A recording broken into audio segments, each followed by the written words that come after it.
So in this context, there are many aspects. We are just coming close to navratri. You know what's navratri? Those of you who are not from Indian background, please, do you know what's navratri?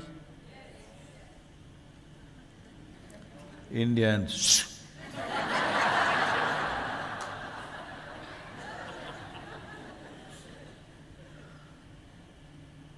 Navratri means 9 days and nights dedicated to the divine feminine. So, what is it, day after tomorrow, is it? 26th? Starting on 26th, 9 days and nights, different forms of the divine feminine dedicated to that. Still, among various cultures, almost every culture on the planet at one time had divine feminine as their orientation of worship and looking up to. But the only culture which is left on the planet which still looks up to divine feminine is here in India, nowhere else. Bharat is the only place. Hey, what's happening, women? Woo!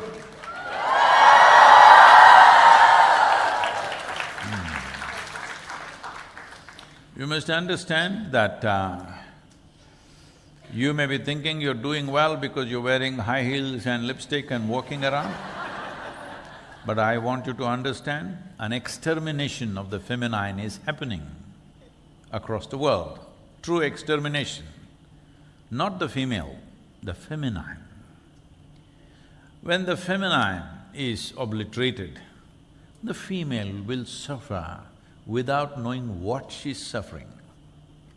Yes, it is like women will become like ghosts without the spirit of being feminine. Unfortunately, we're driving the world in that direction. So Navratri is very, very important to bring that back everywhere in the world, not necessarily in the same form. It is a very culturally rich celebrations and things which is very, Indianesque. That's a different matter, but every culture needs to create that in their own way, as it's suitable for them, because the masculinization of the world, like colonization, masculinization is also kind of colonization, where a woman feels ashamed of being feminine, she wants to be a man. That's happening. Women are showing their muscles. I'm not saying they shouldn't have muscles, but that is not their strength. Hello? Hello? Yes. That is not your strength, that is not the quality. You need muscles, you can grow some muscle, that's fine. So, why am I talking about Devi in the abode of Shiva? Because he is half man, half woman. The ideal man, one half of him is woman, another half of him is man. Immediately Western scholars say, oh, he's androgynous. That's not what we're talking about. I'm saying it's important these two qualities which are two polarities of the physical world, masculine and feminine. You can call it whatever, positive, negative, yin, yang, this, that, whatever. Essentially, you're talking about the two polarities of physical nature. If these two polarities, when we say polarities or poles, they must stick to their positions. Hello? Suppose North Pole wants to go on a vacation to South Pole, disaster on the planet, isn't it? And it's happening, North Pole is melting. Where will it go? It'll go to the equator and then go to South Pole one day. This is a disaster unfolding because poles or polarities means they must hold their position. Only if they hold their position, there is a balance. This goes for the planet, this goes for human beings, this goes for every creature, this goes for the whole cosmos. That physical world is created with a little tension between the two polarities. Without that, there is no physicality. physicality will die. But we are going in many different ways, that's okay, but the important thing is when we say Shiva, we are talking about half man, half woman. This doesn't mean that he was belonging to a certain community. It means that the only way life can be complete is by carrying the two polarities equally within oneself, around oneself, in every possible way. Only then there is life. Physical life is only possible between two polarities, otherwise it's not really possible. You can intellectually, mentally, you can make up many things, but physically there has to be polarities, otherwise there's no existence. Whether it's a planet or the cosmos or our lives, whichever way we look at it. Otherwise, we will be confused about everything in so many ways. This happened, can I?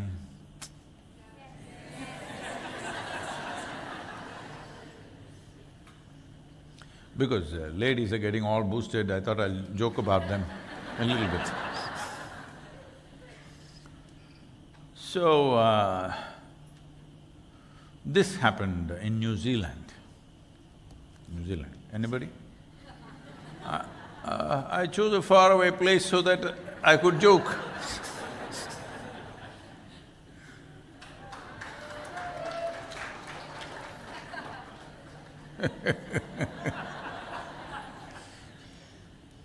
There was a young lady who had blonde hair. Anybody blonde? No, I'm not joking about the blondes. She had blonde hair. One day she decided that she will dye her hair jet black. And she did just that. And she was driving on the countryside, and then a shepherd was having his whole flock cross the street or the road. And she stopped. And she looked at all the sheep, when they all together, you've seen that one? When they're all together, they're going. And she looked at that and she was very fascinated, and she called the shepherd. He came and he said, "See, if I guess how many sheep you have in your flock, can I have one?" He laughed and said, "By all means, how can you guess?" She…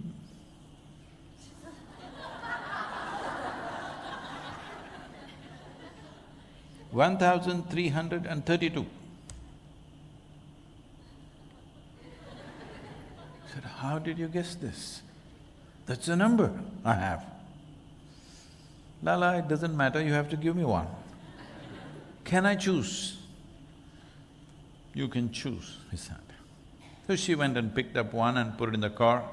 Then the shepherd said, "If I can guess, what is the original color of your hair?"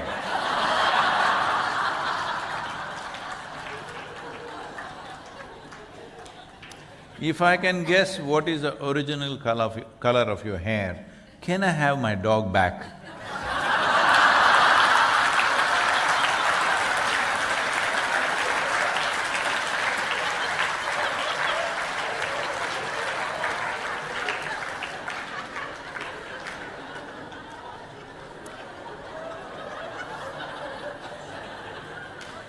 Life, I'm just trying to balance the polarities.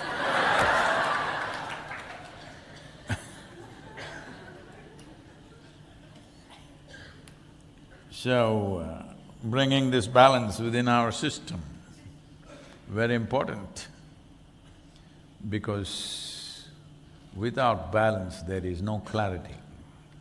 When you're like this, there is no clarity. When you're balanced, there is clarity. When there is clarity, when you see everything just the way it is, life is a play, whatever. In terms of situations, life can throw whatever it wants. Nobody can decide. Hello? Can you decide what life will throw at you? It can throw anything. It can throw a party for you, it can throw a disaster at you, it can throw, most fantastic relationships, it can throw divorce at you, it can throw death at you, it can throw disease at you, hello? It could throw anything at you. But how you hit it depends on how balanced you are and how clearly you see it, hello? This is something most people, generally they're not aware of, not always, but these days, the sports, what do you call this? Sports science, is it? What do you call that? They're approaching every sport scientifically. What is that? Sports science, is it? Huh? Something like that. I think there's another term for that, whatever it is. So now they are looking at everything, but most of the sport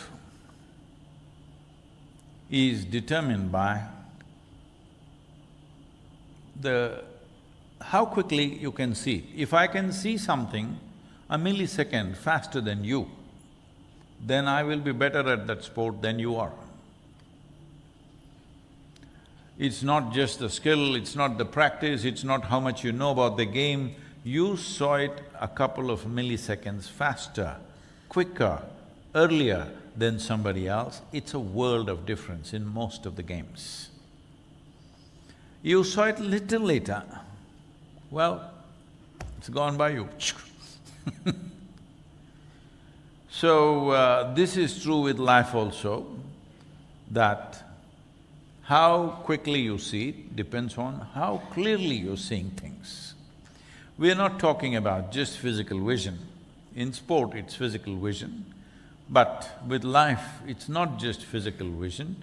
Seeing means you see situations a little ahead of somebody and suddenly everything is easy, isn't it? If you see it after it hits you, then it's hard. And most people see it only after it hits them. Most people don't even see it after it hits them, they think something happened. If it hits them, they think God is angry with me. People come and ask me this, Sadhguru, continuously these things are happening in my life, Sadhguru, you think God is angry with me? I thought generally he's happy with idiots.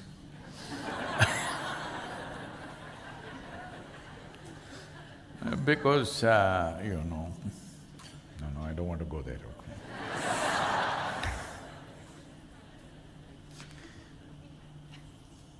We are always busy giving reasons and explanations for everything rather than understanding the more clearly we see life, the better we live. Better or a wonderful or a beautiful life means what? Better life means people think you got a lottery and you found the man who just listens to you. Better life, he must listen to you, he must do exactly what you want. Oh, our life is so wonderful, we have everything that we want. People talk about this. And my husband is so loving and nice and sweet, he doesn't even forget my birthday. This is the idea of a wonderful life. So the moment you make this your wonderful life, you will not even light the basic fuse of your life, you will go unlit. Because comfort, physical, psychological, emotional comfort, if you think that is the wonderful life, you won't light up. Because now you think lighting up means fire. Who wants to catch fire? But if you don't catch fire, you don't light up. If you don't light up, you don't see. Do you see fire and light are very connected? Hello? The reason why you can see during the day is something up there that you call as sun is burning. Hello? Burning. Seriously burning, isn't it? If it doesn't burn, suppose it was comfortable. Because there are stories in India about how sun and moon got married and they lived well ever after. In case such a thing happens if human romance gets extended that far and sun and moon got married and both of them went to bed, end of it, isn't it? So, I want you to carefully define your life at this stage in your life. For whatever reason, you got trapped with me.